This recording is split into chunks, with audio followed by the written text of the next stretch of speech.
na aking tagapagligtas, sapagkat nilingap niya akong kaniyang abang alipin. Banal na ina, Birhen sakdal ganda, Reyna ng langit at lupa, ipanalangin mo kami. Sa ngalan ng Ama at ng Anak at ng Espiritu Santo, Amen.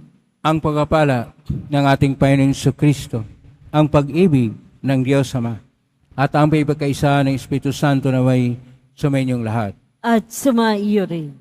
Mga kapatid, ating gunitain ngayon ang mahal na Birhen Maria ng unang Sabado ng buwan ng Setyembre. Dahil hindi po tayo magkaroon ng pagdiriwang sa kanyang kaarawan bukas, dahil mas ang sentro natin ay ang linggo. Ngayon po tayo mag-aalay ng pagunita sa mahal na Birhen Maria. Isama po natin sa misa natin ngayon ang mga intensyon para sa araw ngayon. Ang inyong mga intensyon kayong narito sa loob at sa labas ng Basilica Minor at Pambansang Dambana ni Jesus Nazareno. Isama rin natin ang mga intensyon mula sa nakipag-ugnay sa atin, nakikisa sa atin sa witan ng live streaming through Facebook Live, YouTube, X, TikTok, TV Maria, at iba pang social media dito sa ating bansa at sa iba't ibang dako ng mundo. Isama rin natin ang mga intention sa mga na-cross-posting na mga chapels, groups, at communities. Idagdag rin natin ang ating intention para sa mga naapektuhan ng bagyo at mga naapektuhan sa habagat at sa mga banta ng Bagyo Ferdi. Isama rin natin ngayon ang ating intensyon para sa kapayapaan sa buong mundo. Mga minamahal ko mga kapatid, ang mga apostol ay tinatawag ng ating Panginoon ayon pa sa ng sulat San Pablo sa Korinto, hindi na pagpapahayag lamang, bagkus ito ay tunay na nagsasaksi sa pagkilos ng Panginoon sa buhay ng bawat isa sa atin. Sapagkat ang ating Panginoong Hesus ayon pa sa ating Ebanghelyo ni San Lucas, siya ang magtakda kung ang kanya mga apostol ay kailangan bang mag-ayuno o dili kaya sumunod sa mga kautusan, sapagkat ang ating Panginoon mismo ay siya yung batayan ng kautusan o ng tradisyon ng Torah sa Israel. Tayo ay tinatawag na tumatilima sa kalooban ng Diyos tuwina. Ngunit sa mga sandali na dahil sa ating kahinaan at karupukan, tayo nagkasala. Aminin po natin ang ating mga kasalanan upang tayo maging marapat gumanap sa banal na pagdiriwang. Inaamin ko sa makapangyarihang Diyos at sa inyong kapatid na lubha akong nagkasala sa isip, sa salita, sa gawa at sa aking pagkukulang. Kaya sinasamo ko sa mahal na Birhen Maria, sa lahat ng mga anghel at mga banal, at sa inyong kapatid na ako'y panalangin sa Panginoong ating Diyos. Kaawaan tayo ng makapangyarihang Diyos, patawarin tayo sa ating mga kasalanan, at patnubayan tayo sa buhay na walang hanggan. Amen. Panginoon, kaawaan mo kami. Panginoon, kaawaan mo kami. Kristo, kaawaan mo kami. Kristo, kaawaan mo kami. Panginoon, kaawaan mo kami. Panginoon, kaawaan mo kami. Manalangin tayo. Ama naming makapangyarihan, ipagkaloob mong kami magkamit kailanman ng kalusugan at kagalingan sa aming katawan at kalooban. Pakundangan sa pagdalangin ng laging berhing si Santa Mariang Mahal, kami naway mahango sa hapis sa kasalukuyan at makinabang sa kalatiang walang katapusan. Sa pangitan ni Kristo kasama ng Espiritu Santo, magpa sa walang hanggan. Amen. Magsiupo muna ang lahat.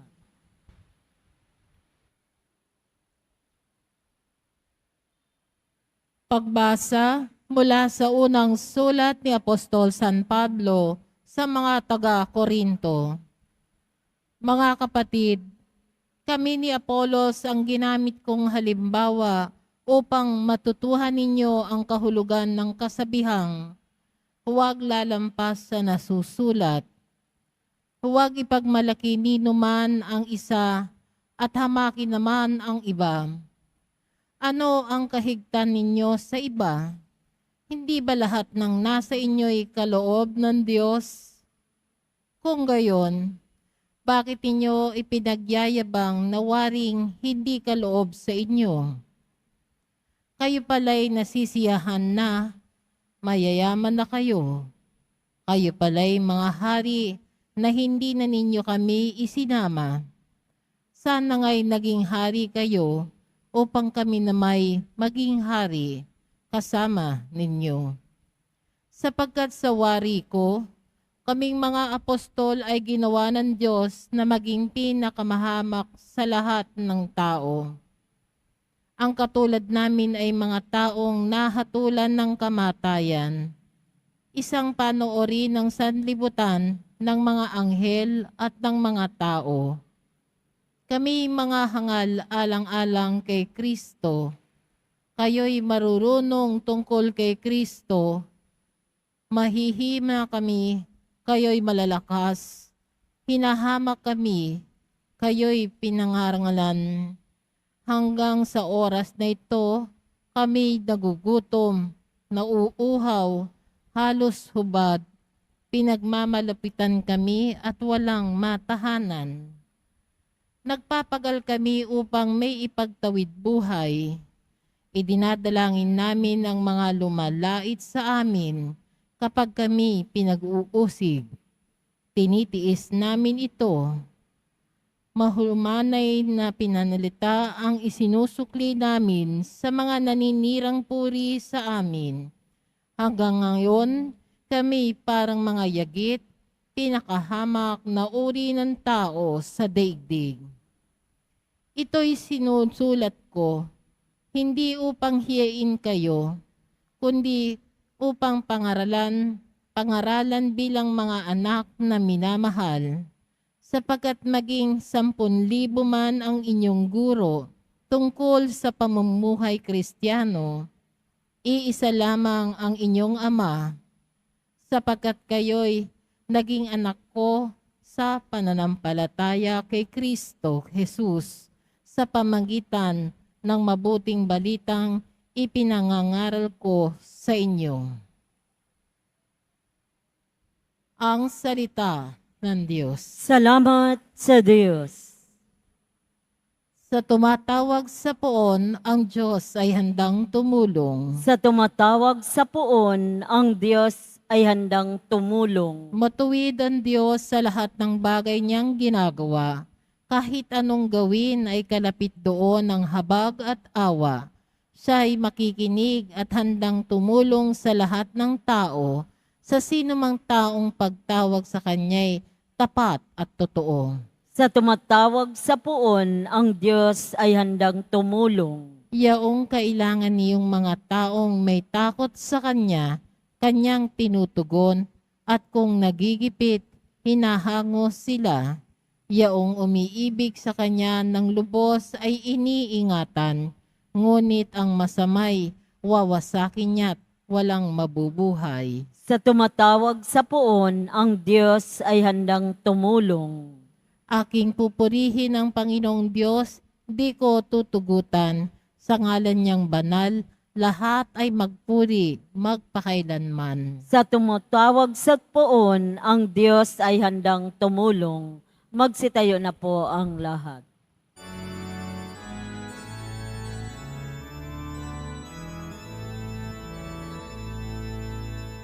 Hallelujah, Hallelujah, Hallelujah,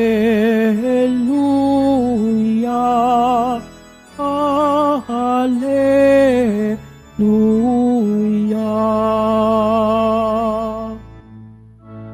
Ikaw, O Kristo, ang daan, ang katotohanan at buhay, patungo sa Amang mahal. Hallelujah, Hallelujah, Hallelujah, Hallelujah.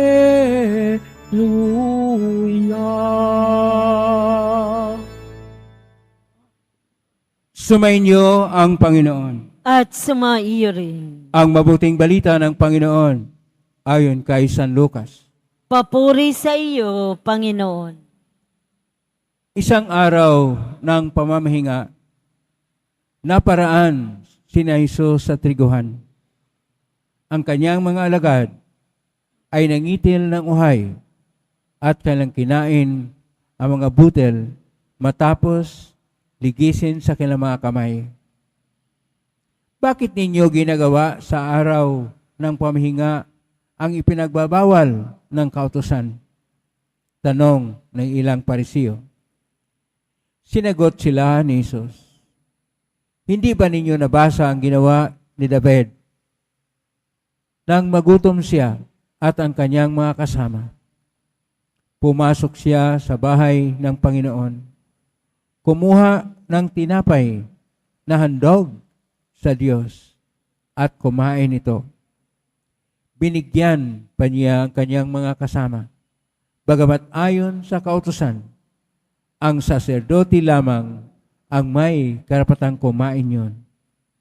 At sinabi pa niya sa kanila, ang araw ng pamamahinga ay nasa ilalim ng kapangyarihan ng Anak ng Tao. Ang mabuting balita ng Panginoon. Pinupuri ka namin, Panginoong Hesukristo. Magsiupo muna ang lahat. Isang mapagpalang araw po sa inyong lahat. Purihin po natin ang ating Pong Hesus Nazareno.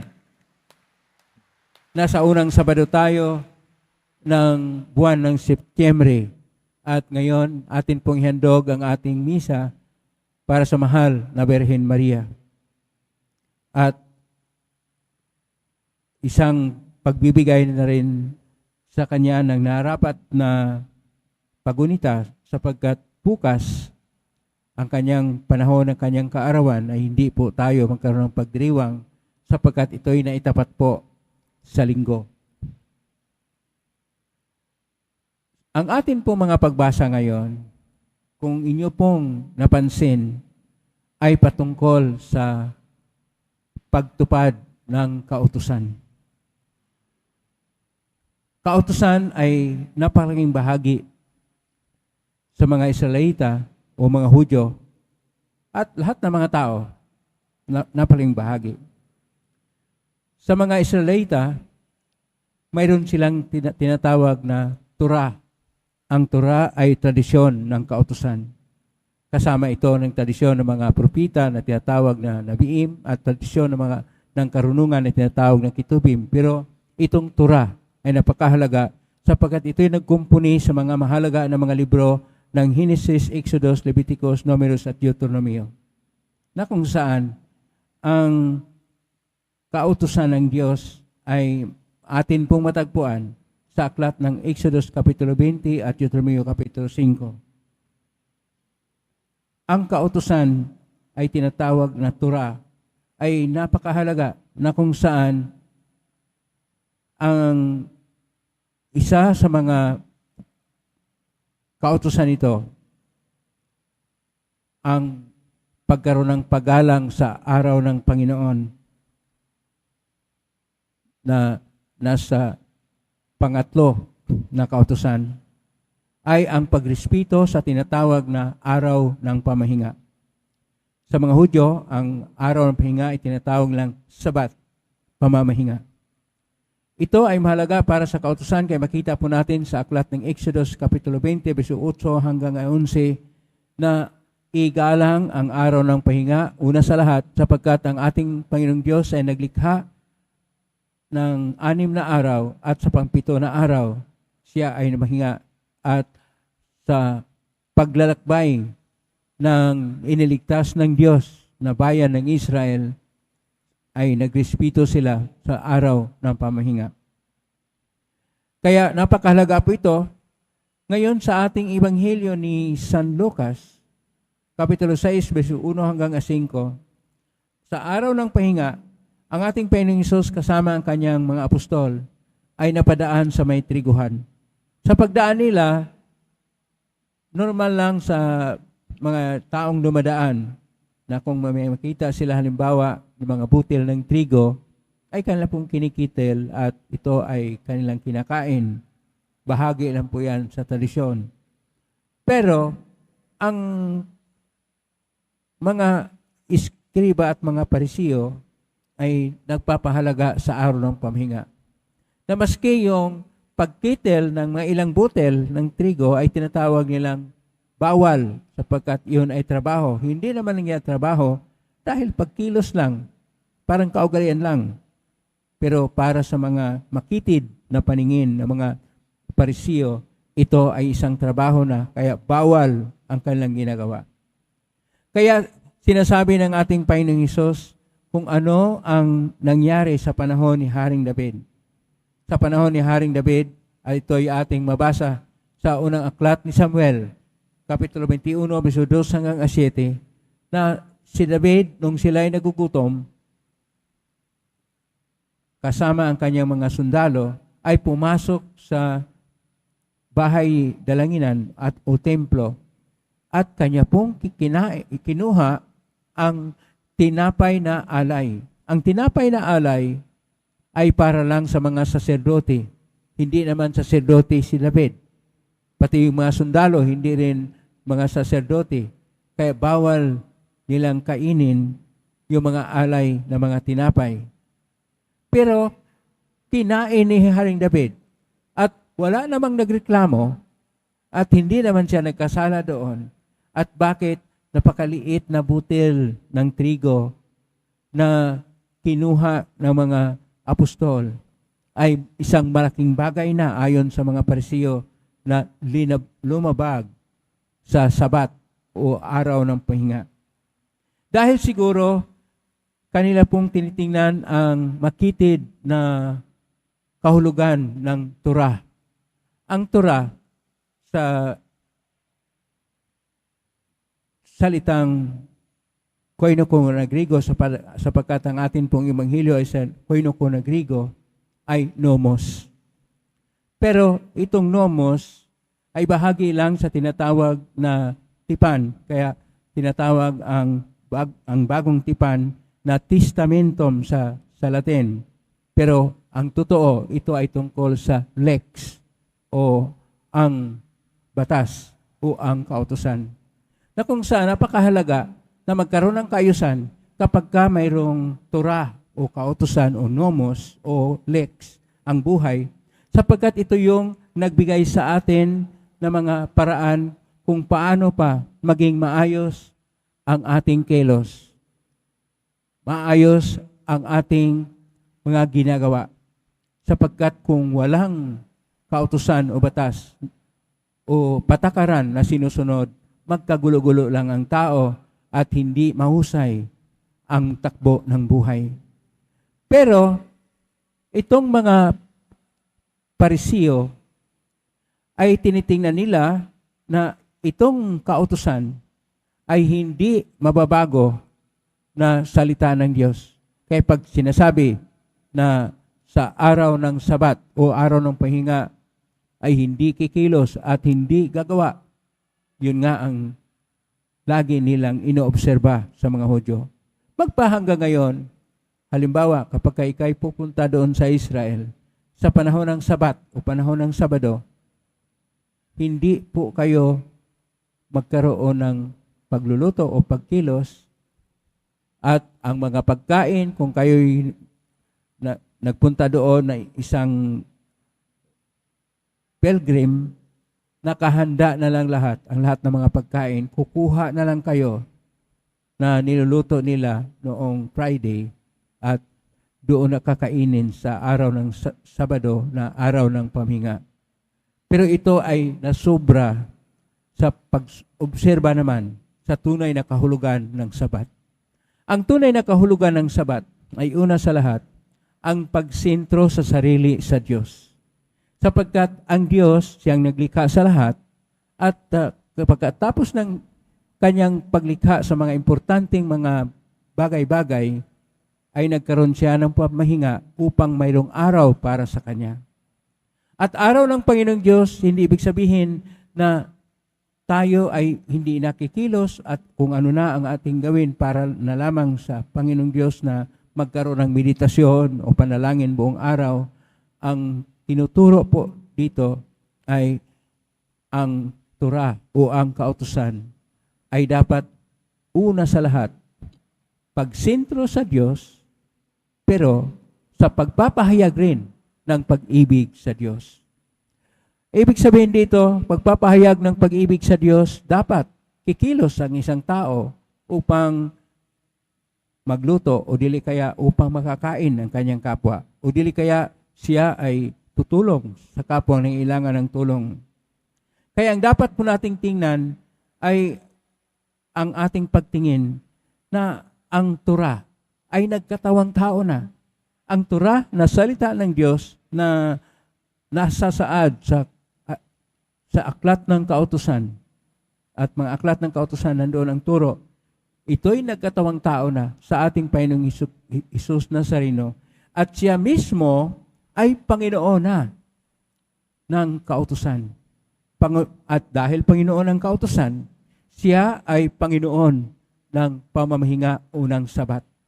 At dahil dito, tayo rin ay titingin na una sa lahat, tingnan natin ano ang ating gawain at tunguhin sa araw sa Diyos. Ito ay para sa Diyos. At pagpapahayag ng ating pag-ibig sa Kanya dahil sa pag-ibig ng Diyos, tayo'y Kanyang iniligtas at tayo'y Kanyang binibigyang buhay, kailangan din yun ang ating tunguhin sa araw na yun. At pangatlo, na hindi po sa mga nakasulat na mga batas, sa mga tapyas ng bato, o sa mga naisulat sa mga papyrus o mga papel, ang mahalaga tungkol sa batas. Ang tunay na esensya ng batas o ang tunay na kahulugan ng mga kautusan ay naitanim na, naiukit na sa puso ng bawat tao. Na ibig sabihin, nasa konsensya na po natin ang kautusan ng Diyos. At dahil dito, irespeto at igalang natin ang kautusan na nasa ating puso ng tao.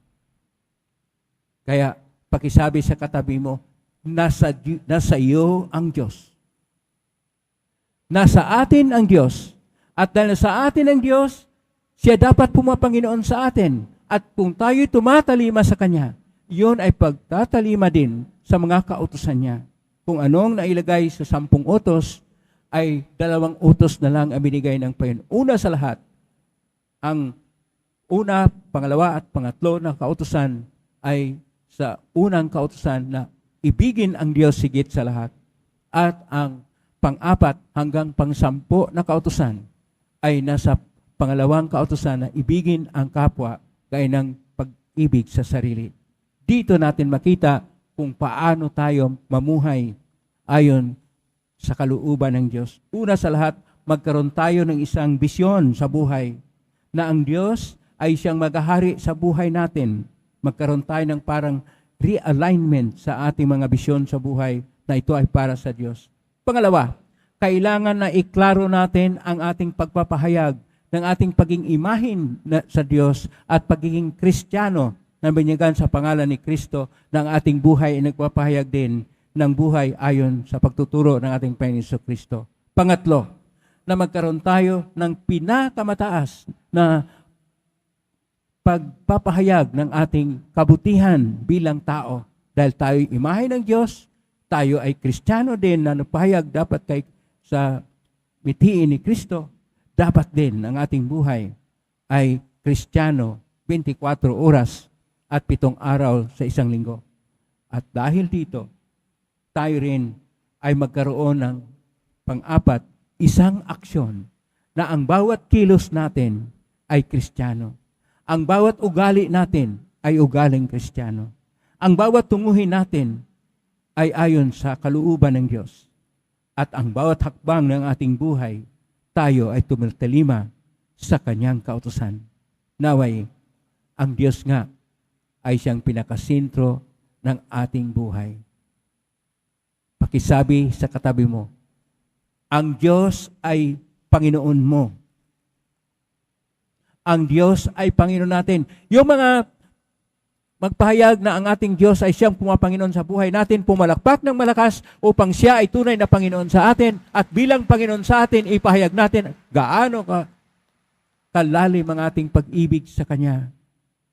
At tayo naway mabigyan ng mga biyayang makilala pa siya, at nang makilala siya, ating bibigyan ng pagpupuri na darapat sa Kanya. At dahil siya ay pumapanginoon sa ating buhay, naway maglalakad tayo at tumatalima ayon sa kalooban ng Diyos. Amen? Purihin natin ang Diyos. Magsitayo na po.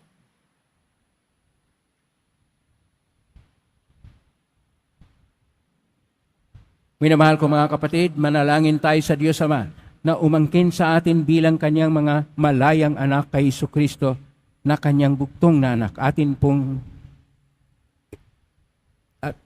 pong sabihin, sagipinawa kami ng iyong salita, O Panginoon. Sagipinawa kami ng iyong salita, O Panginoon. Ang mga Kristiyano naway kilalanin ang mga utos ng Diyos bilang pinto sa kalayaan mula sa kasalanan at kasamaan. Manalangin tayo. Sagipinawa kami ng iyong salita, O Panginoon. Yaong mga may tungkulin sa pagpapatupad ng batas at sa gobyerno, naway unahin ang kabutihan ng mga tao kaysa sa mga pinagkakaabalahang ukol sa batas. Manalangin tayo. Sagipinawa kami ng iyong salita, O Panginoon. Sa pagsamba sa Diyos na hindi natin nakikita, naway hindi natin malimutan ang nangangailangang nating mga kapatid na ating nakikita. Manalangin tayo. Sagipinawa kami ng iyong salita, O Panginoon. Yaong mga nagdurusa sa iba't ibang pisikal at espiritual na karamdaman, naway hilumin ng Diyos.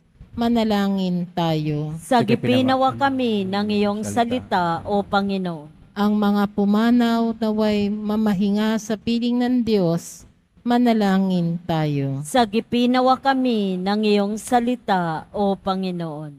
Sa tahimik, idulog natin sa Panginoon ang ating mga sariling kahilingan. Panginoong Diyos, ang bawat batas mo naway maging paanyaya sa amin upang mahalin at paglingkuran ang aming mga kapatid. Unawain sila, igalang at gabayan upang maging gabay rin namin sila. Ning namin ito sa ngalan ni Kristong aming Panginoon. Amen. Magsipo muna.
Sitayo na po ang lahat. Manalangin kayo batid upang paghahain natin ay kalugdan ng Diyos amang makapangyarihan. Tanggapin nawa ng Panginoon itong paghahain sa iyong mga kamay sa kapurihan niya at karangalan sa ating kapakinabangan at sa buong sambayanan niyang banal. Ama naming lumikha, ang iyong nagkatawang taong anak ay tumulong naman sa aming ginagawa upang siya na iniluwal ni Santa Maria ng di bumawas, kundi lalo pang nagpaganap sa pagkabirhen, ay magpagindapat na kalugdan mo ang aming paghahain sa pagpapatawad ng mga kasalanan, sapagkat siya ang Panginoong kasama ng Espiritu Santo magpa sa walang hanggan. Amen. Sumainyo ang Panginoon. At sumaiyo Itaas sa Diyos sa inyong puso at diwa. itinaas na namin sa Panginoon. Pasalamatan natin ang Panginoong ating Diyos. Marapat na siya ay pasalamatan. Ama ng kapanintunay, marapat ni kay aming pasalamatan ngayong pinarangalan ang mahal na Birheng Maria. Bukod mong pinagpala sa maing lahat ang mahal na Birheng totoong mapalad na iyong piniling maging ina na iyong anak. Noong isinugo mo siya bilang aming Mesiyas. Sa kapangyarihan ng Espiritong Banal, ang Birheng Maria ay naging inang tunay na iyong anak na kanyang isinilang bilang liwanag nitong sanlibutan. Kaya kaysa namang si awit ng papuri siyong pahay sa kalangitan, kami naghuni sa kadakilaan. Santo, Santo, Santo, Panginoong Diyos ng mga hukbo, napupuno ang langit at lupa ng kadakilaan mo. Usana sa kaitaasan, pinagpala ang naparirito sa ngalan ng Panginoon. Usana sa kaitaasan, magsilod po ang lahat. Ama naming banal, ikaw ang bukalang tanang kabanalan, kaismitan ng Espiritu yung banal, makalob na ito upang para sa aming maging katawan at dugo ng aming Panginoong Jesucristo. Bago niya pinagtisang ko sang loob na maging handog, hinawakan niya ang tinapay, pinasalamatan kanya, pinaghati-hati niya yon, iniabot sa kanyang malagad at sinabi, tanggapin ninyong lahat ito at kanin. Ito ang aking katawan na ihandog para sa inyo.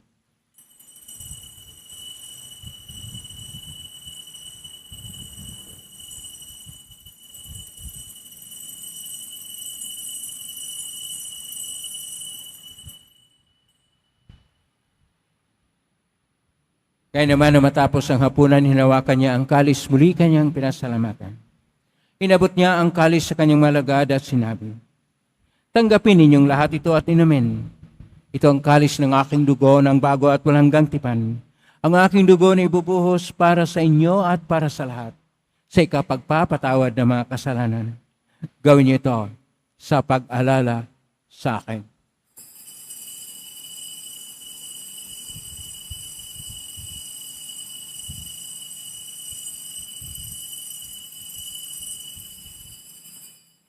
Magsitayo na po ang lahat.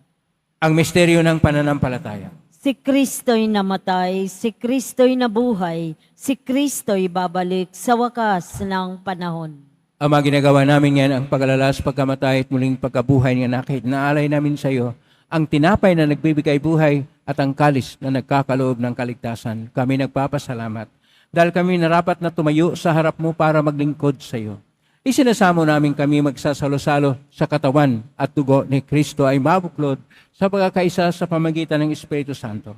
Ama, lingapin simbahang laganap sa buong daigdig. Pususin mo kami sa pag-ibig kaisa ni Francisco na aming Papa at ni Jose na aming Obispo at ng Tanang Kaparian.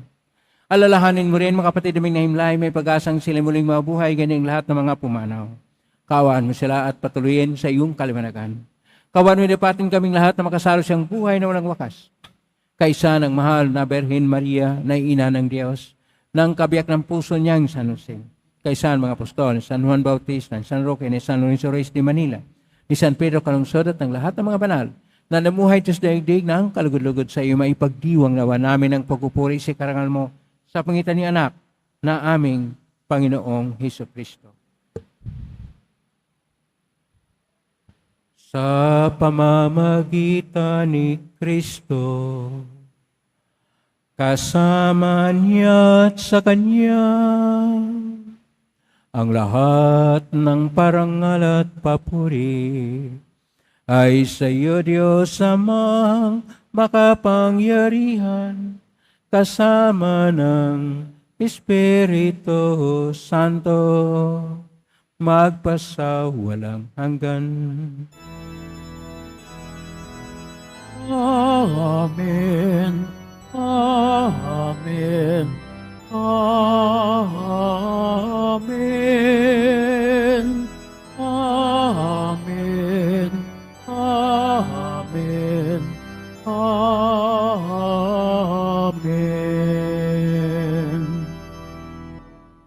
Sa tagubilin naman galing na utos sa turo ni Jesus sa Panginoon natin at Diyos, ipahayag natin ang lakas loob. Ama namin, sumasalangit ka, sambahin ang ngalan mo, mapasa amin ang kaharian mo, sundin ang loob mo dito sa lupa para nang sa langit. Bigyan mo kami ng aming kakanin sa araw-araw, at patawarin mo kami sa aming mga sala, para nang pagpatawad namin sa nagkakasala sa amin, at huwag mo kaming ipahintot sa tukso, at iadya mo kami sa lahat ng masama. Niling namin kami iadya sa lahat ng masama, pagkaluban ng kapayapaan araw-araw, iligtas sa kasalanan at tersat ng kapahamakan, samantalang aming pinanabikan ang dakilang araw ng pagpapahayag ng tagapagligtas naming si Jesucristo. Sapagkat iyo ang kaharian at ang kapangyarihan at ang kapurihan magpakailanman. Amen. Panginoong Jesucristo, sinabi mo sa mga apostol, kapayapaan ang iniiwan ko sa inyo, ang aking kapayapaan binibigay ko sa inyo. Tunghayin mo ang panampalataya at huwag ang aming pagkakasala. Pagkaluban mo kami ng kapayapaan at pagkakaisa ayon sa kalooban, kasama ng Espiritu Santo, magpa sa walang hanggan. Amen. Ang kapayapaan ng Panginoon ay laging sumainyo. At sumaiyo rin. Magbiyan kayo ng kapayapaan sa isa't isa. Kordero ng Diyos na nag-aalis ng mga kasalanan ng sanlibutan, maawa ka sa amin. Kordero ng Diyos na nag-aalis ng mga kasalanan ng sanlibutan, maawa ka sa amin. Kordero ng Diyos na nag-aalis ng mga kasalanan ng sanlibutan, pagkaloob mo sa amin ang kapayapaan. Magsilod po ang lahat. Ito ang kordero ng Diyos. Ito ang nag-aalis ng makasalanan ng sanlibutan. Mapalad ang mga inaanyayahan sa piging ng kordero. Panginoon, hindi ako karapat-dapat na magpatuloy sa iyo. Ngunit sa isang salita mo lamang ay gagaling na ako. Katawan ni Kristo. Amen.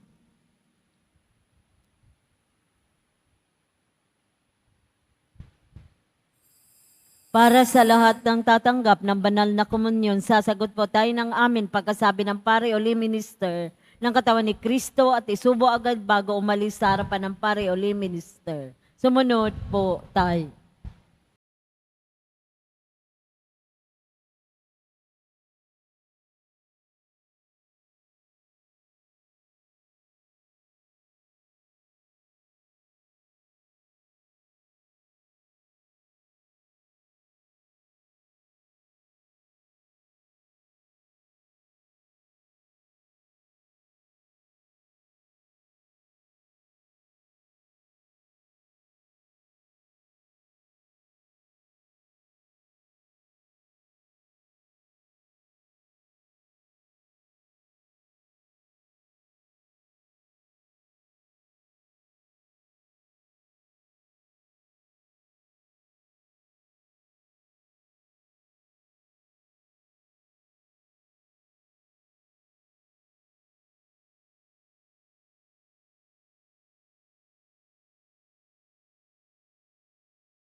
Magsitayo na po ang lahat. Manalangin tayo, Ama naming mapagmahal. Sa pagsasalo namin sa banal na pakikinabang ang iyong kanang loob ay aming hinihiling upang ang pagpaparangal namin sa mahal na Berhen at pagtulad namin sa Kanya ay magpaging dapat na aming paglingkuran ang pagganap sa kaloob mong kaligtasan sa pangitan ni Jesucristo kasama ng Espiritu Santo magpa sa walang hanggan. Amen. Maraming salamat po sa inyong pagdalaw sa tahanan ng ating pong Isus Nazareno. Kami narito sa loob at sa labas ng Basilica Minor at Bansang Labanan ni Isus Nazareno. Kami naugnay sa iba't ibang social media platform na cross-posting sa iba't ibang paraan na inyong panalangin ay ringgin ng poong Isus Nazareno. Salamat po sa lahat na nagbigay ng tulong in cash or in kind upang makatulong ang Quiapo Church sa kapwa at mga hirap at nangailangan. Salamat po sa iyong tulong. Pagpalain ka ng Panginoon Diyos. Salamat sa lahat ng mga naglilingkod ngayon. Pagpalain ka lagi ng Pong Isus Nazareno. Lakwahan po natin lahat ng mga naglilingkod, lahat ng narito, lahat ng naugnay sa atin, lahat ng tumutulong sa atin na may ang Diyos ay magpala sa inyo ng mga biyayang siksik, liglig at ng umapaw. Ang pagsunod sa Diyos at ng kanyang kautusan ay ang pagsabuhay ng pinaka-esensyal na kahulugan nito. Pag-ibig sa Diyos, higit sa lahat. Pagmamahal sa kapwa, ay ng pagmamahal sa sarili. Ngayon po, ang pagbasbas, nangyari po lamang itaas bagya, mga ibagay na pasbasan. Sumainyo ang Panginoon. At sumayon. Mahal na pong Isus Nazareno. Iniagbasan ng cross ang walang malo na pag-ibig ng Diyos sa sangkatauhan. Pakinggan mong kailangan ang kanan, nagsusumamo sa iyo. Makamtanaw nila ang iyong katugunan at tanggapin ang kasagutan ng itang loob na tinatanaw. Basbasan din po ninyo ang mga dalang imahin, dasal at mga bagay-bagay. Basbasan may mga karamdaman. Sa pangitan ng benisyon ito na maalala ang pangako nun sa binyag na ikaw at niibigin at paglalingkuran bilang Panginoon magpa sa walang hanggan. Amen. Pagpalain kayo makapangirihang Diyos, Ama at Anak at Espiritu Santo. Amen. May king taglayang kapayapaan, pag-ibig at pag-asa ng Pong Isus Nazareno. Salamat sa Purihin Diyos. ang ating Pong Isus.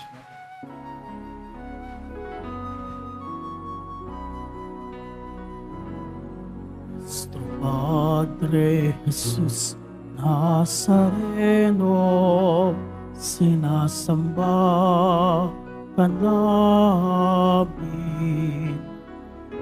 Pinipintuho ka namin.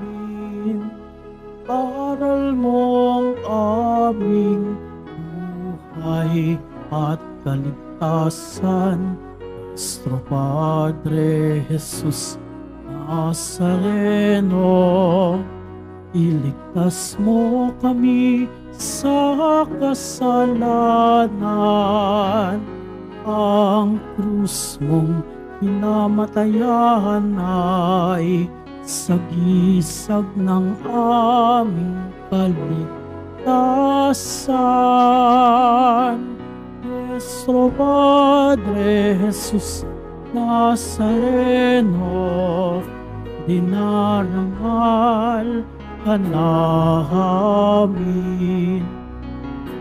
Nuestro Padre Jesus Nazareno, niluluwalhati ka namin. Nuestro Padre Jesus Nazareno, dinarangal ka namin. Nuestro Padre Jesus Nazareno, niluluwalhati ka namin.